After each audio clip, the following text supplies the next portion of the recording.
Hey everybody, welcome to another episode of Cammy's View. I hope you're all doing well. Welcome to another episode. As I said before, if you are new here, thank you for tuning in. Thank you for giving us a try. Thank you for just trying to learn something new. You're welcome once again. And if you are coming back here after like the last 4 episodes, oh my gosh, thank you so much. Thank you so much. So let's get into today's topic. Today's topic, we are going to be talking about voting in Nigeria. And I'm sure all of us are like, oh my god, this is going to take a while. Yes, yes, it is. So let's get into it.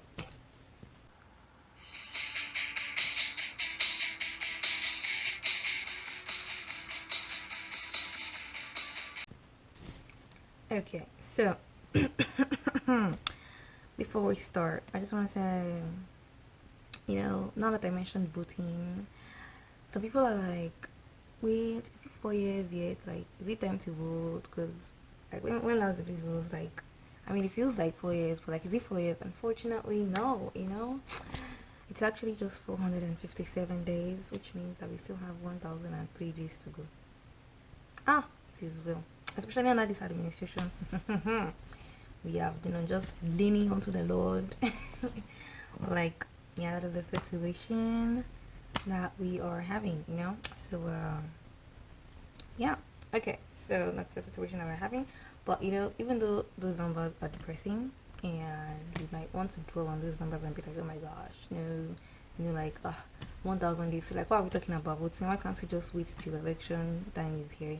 The reason is because I found out that we need to start taking action now. We need to even know what to do. I feel like even though we wait till 1 year before, 2 years before, people still don't really know what to do during election. We just know that, okay, we go out with our PVC, we vote, and then if something goes wrong, we complain, and then everybody has ideas of what should be done or what is wrong, but like there is no implementation. And so this video is basically to look at those ideas, those complaints, but also ways that we can implement them. As I usually say, I don't want to come here and just be throwing complaints or be throwing stats or analysis at you guys. I also want us to sit down and figure out a way that we can bring implementation into the solution. And so that's what I'm going to be doing in this entire video. And if you want to go on that journey with me, stick along. It's going to take a while, but I hope you guys stay till the end.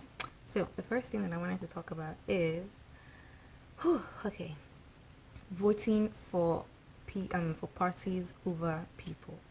And when I say voting for parties over people, I mean when you are voting, you consider it, you are voting for such and such candidates because they are in this party, not because this is the type of person that they are necessarily. And so an example I will say is this. Okay, so maybe you voted this party in the presidential election, you voted that same party in the government election, you voted that same party in states, in local government, house of rep, house of assembly. Is it because you know the characteristics of each of those is it that it's not the same candidates as he's going for all those posts? Because I think some people, they just say, okay, this candidate from this party is good for maybe Senate or maybe House of Rep, and then they just assume that all the other candidates are like that. It doesn't work that way. People have different characteristics. And so that was one thing that I was like, okay, people, let's calm down and think about it. Like, all the candidates that we are voting for, they don't have the same character. People in the same parties, it's not like being in the same party means that they have the same character. Okay, so if you think about that, people voting about parties over people, that means that when you're going to the polls, instead of just putting EPC or just putting PDP or putting ABGA, you should think about the person instead of the party. You should say, okay, this person now that I'm voting for, why am I voting for them? Is it because of influence? Is it because of their charisma? Is it because of they have plenty money? Is it because they have plenty houses or they don't have plenty houses? Is it because of jingle? Some people, they are going to the election, they are going to go and vote for jingle. They are just doing if people, you cannot be voting for jingle. If you are too obsessed with the jingle, that day you just go there, you just go and vote for jingle. And so I'm just like, okay, let us calm down. We need to understand. And I think even though I'm saying that, people are like, Kamiko, what do you mean? Of course, I know the person that is running for governor, I know the person that is running for president. But if you think about it well, in your mind, though, when you are voting, are you voting because I cannot vote for this party? Those people, their category. Those people they will feel category. These people they are bam, they are bam, and so you now close your eyes to the opportunity of a good candidate actually coming from that party when it might be possible. So that is one thing that I think we should do. We should start, choosing people over parties, because when you do that, there is a better opportunity, there is a better chance for you to have, a, should I say, more accountable combination of politicians. Yes, some people are like, in this Nigeria, continue dreaming, but it's true. If we say, okay, oh, this person from this party, okay, I'll choose you because it's as if what you are saying is making sense. But if normally maybe you usually vote for this party, just that party, you go there, you're gonna be tearing ballet, or you go there, you're gonna be tearing umbrella, or you be tearing adie. Now, if that is what you used to do, but you now change your mindset, because if you think about it, all the things we have been doing since, we are still ending up with corruption, with mismanagement, with violence and everything. So that means that what we have been doing, it hasn't been working. And so people, they have turned it to a partisan something. People that are not even part of the party, they are the ones being the party's jack. And I'm like, hey, those people, they don't even know if you exist, and it's not like the people you are fighting for, their character, like nobody's character is born, but those people, like, why? So that's one thing that I want us to take into consideration when you are voting next year. Think about the person and not the party, because the party has a lot of clout, and it's not the party that is going to. My computer is misbehaving. Don't go off. We are using the computer today, in case you don't know, because we're going to have quite some stuff to talk about, so we're going to need guidance. But what I was saying is that don't let the party or the clout of the party overshadow the candidates, because sometimes these parties, they just put wherever they like it. Some people, if you notice, some people, they vote and they only know the president and the governor. After that, they don't know their senator, they don't know their house of rep, they don't know their representative, they don't know the person representing them in House of Assembly, they don't know that local government. They're just saying ballet. And I'm like, hey, people, what if they go and put the most incompetent person in this world in that position? But because you didn't do research, you're just saying ballet all over the place, or you're just saying umbrella, and then you just end up with the person that is going to just be the last straw and become husband. So please, people, let's take that into consideration in 2023. And another thing that I was thinking about was next point. Okay, yes. So emotional attachment to parties, and this thing is like closely related to the first one. Was instead of, should I say, just blindly voting for the parties instead of the people, with this emotional attachment, people are voting for maybe this person or this party because they did something for them. And now when I say did something, I don't mean the person actually doing their job as a candidate, or doing their job as a contestant or an aspirant. But like when they do stuff like, actually do, they came to your area, they shared rice, they shared they shared rural. Maybe they came to your area, they shook your hand, and you're like, oh my god, are you able to that? No, calm down. This is not an emotional attachment thing. First of all, we need to realize that these positions, these political positions, these public offices that people contest for, they are not anyone's inheritance. Okay, so yeah, it is not anybody that is supposed to be there. People are not supposed to be there.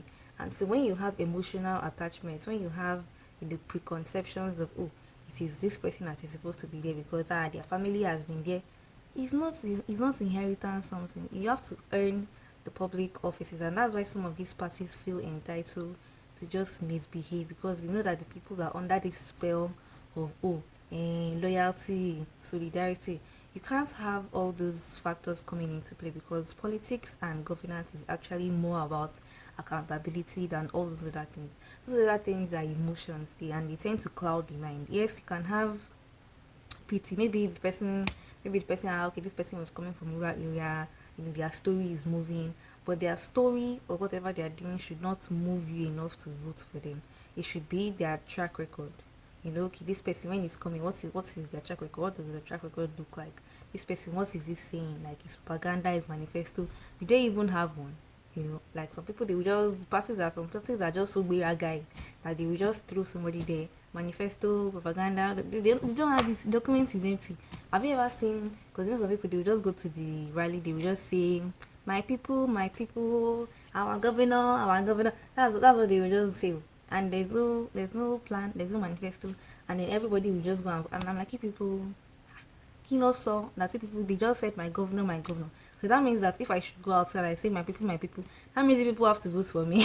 If I go out and say my people, then you people you must vote for me because that's the exact same thing that some people are saying. And so I'm just like people, that's another loophole that we have, in our voting system. And I'm just addressing, things that should I say occur from the electorate's perspective. Of course, we still have to talk about INEC and some other 1 million stuff.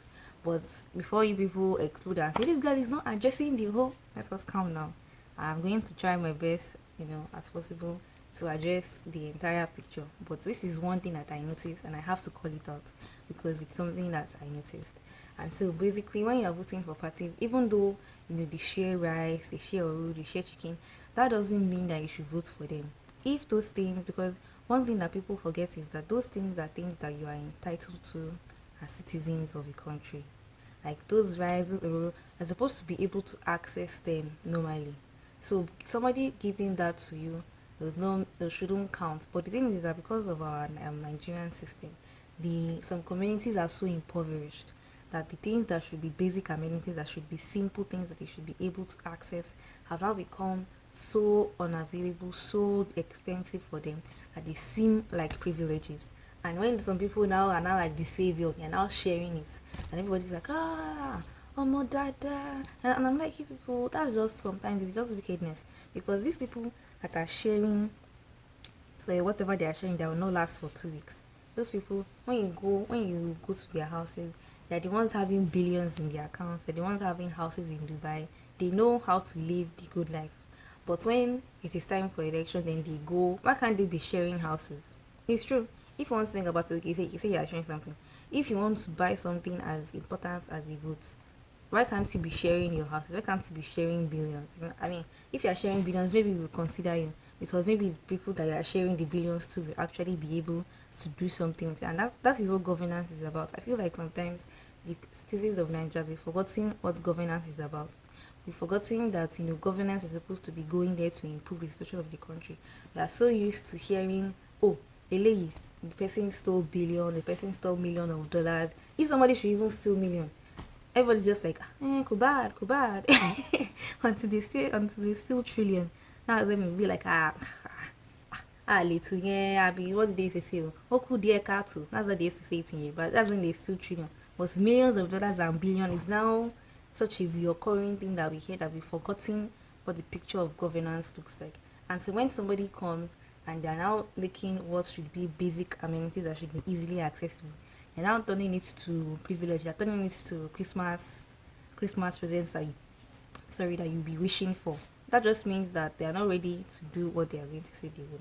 And if it is now somebody that okay, this person in 2015 they came, they shared rice, and you people you voted for them, and they went say one she kokon, they forgot the people, the road, one she, electricity, one she, school, nothing. You understand?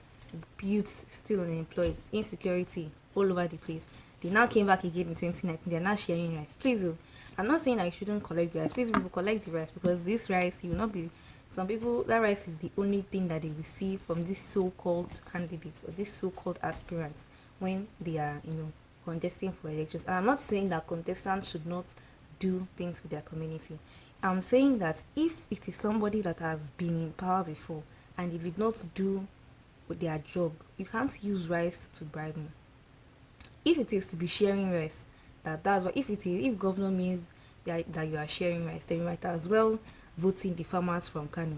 If it is about sharing Ololo, then you go and look for the CEO of Kings and should I say vote them in or put them in power. That's true. If it's about sharing chicken, then anybody from the market selling chicken that is free to be selling, it's free to be sharing chicken during Christmas, you might as well vote them in. But that's not what governance is about. Okay, if the aspirant is somebody that okay, maybe this person on the normal basis, no matter what it is, no matter whether they are going for election or not, these people maybe every Christmas they have party in their house, maybe every month they have outreach, maybe every two weeks they are going to communities to go and share food, to go and share. That one now, I understand. Okay, that one, that's what they used to do. You understand? That they always share rice. And I'll say, okay, that one is another different situation. But it's not the one that see people, they will share rice, you vote for them, they will now forget you. That's basically what they're doing. They're forgetting you. Just like, okay, these people, we need to, organize something so that they will just vote for me.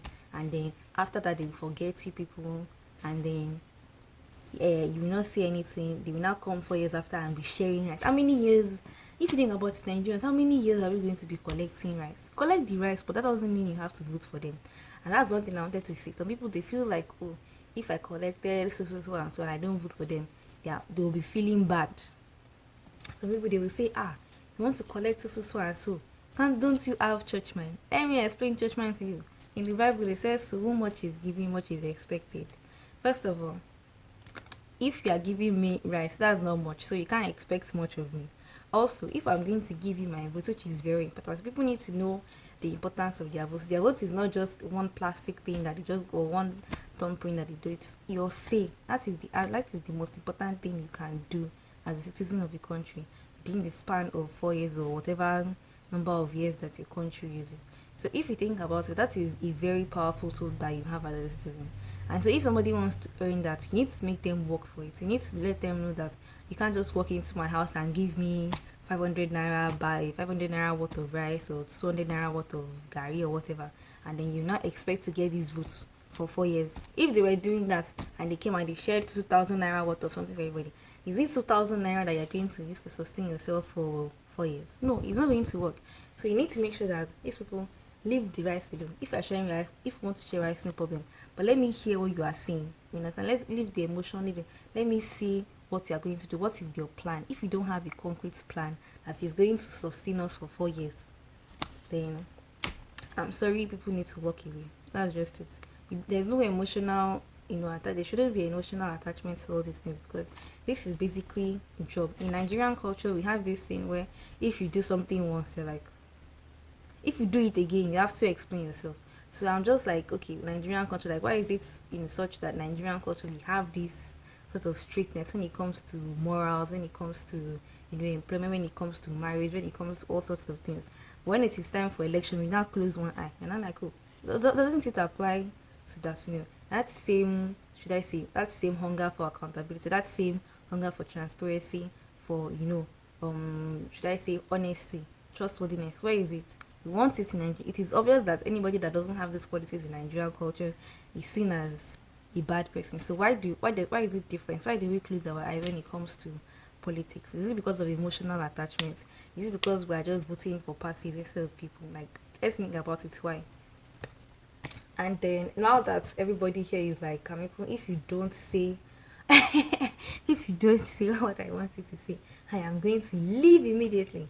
Let us talk about one thing that we may not be able to control, which is systemic violence and poverty in our system of voting.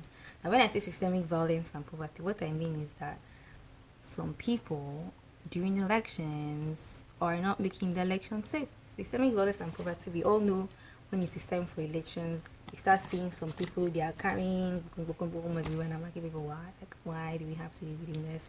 But that is something that really hinders our election. And for me, I would say that is one of the biggest problems that we have in Nigerian elections. And I know some people are like, poverty, like, how does poverty have to connect with violence? Sorry. Yes, okay. So the reason why I connected violence and poverty together, especially in a systemic manner, is that poverty and insecurity, if you think about it very well, they lead to one another. So let us take, for example, a community. There is no light, there is no, like, the average very vulnerable or impoverished community. Now, in a community like that, the youth, they are jobless, they don't have anything to do, everybody is struggling. Then it's now time for elections. We know how cunning these politicians are. They come, they manipulate those people, they promise them whatever they are promising them, they give them small money, they give, whether it's big money or small money, they shall give them something that is not worth dying for, and then they give that to them, and then they arm them with guns to go and do whatever they want them to do, to kill opposition members, to cause trouble, to, should I say, some people, they even ask them to bully people from the other party, to carry ballot votes, to go and read. They do so much just because of these politicians. And then when they do that and those politicians eventually get into power, then the politicians forget about them. Some people, maybe the politicians not forget. Some people do remember them. They just be giving them small money. But most of the time, those politicians, if those people don't blackmail them, to remember them, they forget about those people. But those people, they still have those guns that they gave them the first time. It's not like they are checking in and checking out the guns. Like it is not a library or something. Once they give them the guns, they've given them the guns because they feel that it is important to use the guns. And so those people did not have those guns, and then they don't have food because the politicians that they voted for, they're not creating small businesses alone. They're not creating youth empowerment, programs. They're not doing anything because those people are corrupt in nature, but they only got there because of the help of these people that decided to, manipulate the election for them. And so you have poor people who have been manipulated to fight for corrupt officials. Those corrupt officials get into power, and then there is more poverty because those politicians are not fulfilling any of their promises. And so you find out that insecurity provides poverty. But it's also because those people were poor in the first place that they were able to be manipulated to be part of the insecurity that we have during elections. And so one thing that I would say that is very good in solving this, should I say, cycle of insecurity and poverty that we have is that people need to start establishing, I know that it's not easy, especially in Nigeria, to find work. But if you're a graduate, and if you think about it, somebody that is a graduate, somebody that has a moderate lifestyle, somebody that is comfortable per se, will not go and risk their life unnecessarily just because somebody asks them to come and be carrying on. It doesn't make sense. If I'm a graduate, I'm working, I may not be the richest person, but I'm not the poorest person either. It will be hard for you to convince me to come and be following people with a gun. I would just say no. So if everybody had that type of lifestyle, then it would not be easy for you to have people to manipulate. I'm not saying that some people will not be left out. Some people, of course, naturally, you have the greedy people that, and you have the people that they just want to have power. But the amount of people that you have will reduce. You see all those young children, 14, 15-year-olds, what are they doing with ammunition? If they were in school, if they were learning a trade, if they were, maybe starting their own business, learning a craft, they would not have time to get into such communities. And so I feel development in those communities is how we can achieve that. And I know some people are like, okay, plan. Like if people are just looking plan. If you are in an NGO, if you want to start an NGO, if you've not started an NGO, if you're looking for something to do, that's one thing you can start. Start teaching people how to learn a craft. Start a video series. If you know something that you think is helpful to others, teach other people. If you know bead making, teach somebody else, because you don't know if that person you are teaching may be the person that in 3 years time they will ask them to come and carry gun, but because they now know how to sustain themselves, they say no. You understand? So that's what I'm trying to pass across to everybody. Of course, you can't help everybody, but I feel like if more people were empowered, you don't have to wait for government. I know some people, they're like, how are you going to empower people when the government is doing so and so? We need to start looking inwards in our Nigerian society. We can't expect the government to do everything for us, even though the government has a lot of responsibilities. Nigerian governments, they have not even, instead of them to take on more responsibility, want to share the responsibility more. So we as the people, if we are looking for progress, we need to understand that okay, our own country is different because of hashtag the people that we have upstairs. But that doesn't mean that we should let somebody else's action control our own actions. We should be able to do stuff on our own just because we want to see our society better. If you truly want Nigeria to be a better place, you can't wait for somebody else to do it for you. Just like they say, if you want something done very good, if you want something done, then you do it yourself. So that's one way to start. NGOs, even organizations that even oil companies. If you can't employ them, look for graduates. Stop, employing people based on the letter that is coming from above. Take people off the streets, employ people so that they are not manipulated, during elections. And so that's the first part of this video. That's because it's a very long video. I have 3 other points that are pretty interesting. So you guys should wait for the next video. It will come out very soon. But I hope you're all learning something, or you learned something, or you're at least inspired, and you go out and have a nice day. Remember to click that like button, comment, subscribe, share if you want to. You might help somebody, just to have a discussion, just to pick people up. Election is not to 2.5 years or 2 3/4 years, but like you can start working on how we want our election to be better now.